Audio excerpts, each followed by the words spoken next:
નમસ્કાર મિત્રો, હું પિયુષ કુમાર ઈશ્વરભાઈ લવાના એડવોકેટ. હાલ મેડિકલ અભ્યાસક્રમમાં એડમિશનની પ્રક્રિયા ચાલી રહી છે, જેમાં મેડિકલ ફિટનેસ પ્રમાણપત્રની એક જરૂરિયાત ઉપસ્થિત થાય છે.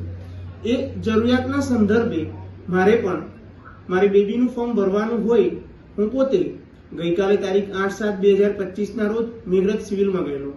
ત્યાં ફરજ પરના અધિકારી ડોક્ટર બેન દ્વારા મને એવું કહેવામાં આવ્યું કે આ હાલ અહીંયા તપાસ બંધ છે, આંખની તપાસ તમારે બહારથી કરાવવાની હોય છે.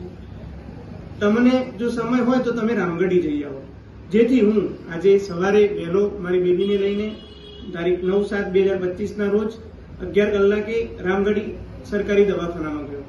ત્યાં હું સરકારી દવાખાનામાં ગયો અને ત્યાં મેં કેસ કઢાવ્યો. પ્રમાણપત્ર માટે મેં એમને ડોક્યુમેન્ટ આપ્યા, કેસ કઢાવ્યું. પછી ત્યાંના ફરજ પરના ડોક્ટર દ્વારા મને એવું કહેવામાં આવ્યું કે અહીંયા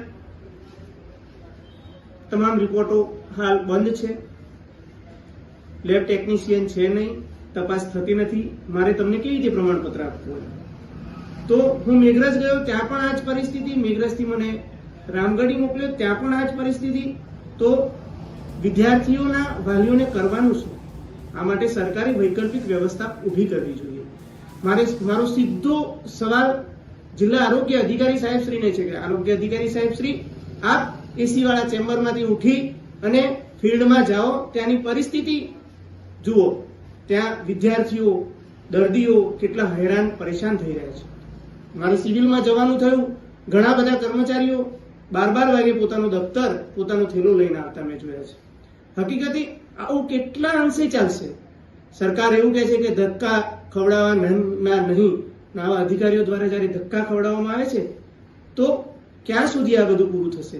જેથી મારે તાલુકા આરોગ્ય અધિકારીને પણ વિનંતી છે અને જિલ્લા આરોગ્ય અધિકારીને પણ વિનંતી છે.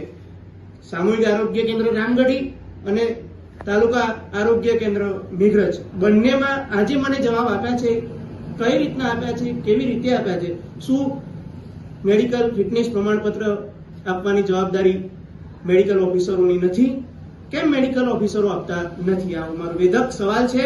અને એક જાગૃત નાગરિક તરીકે જો મને આવી તકલીફ પડતી હોય તો અન્ય વ્યક્તિનું પૂછવું જ છું. આનો સવાલ જરૂરથી મને આરોગ્ય અધિકારી આપશે એવી આશા સહ વિરમું છું.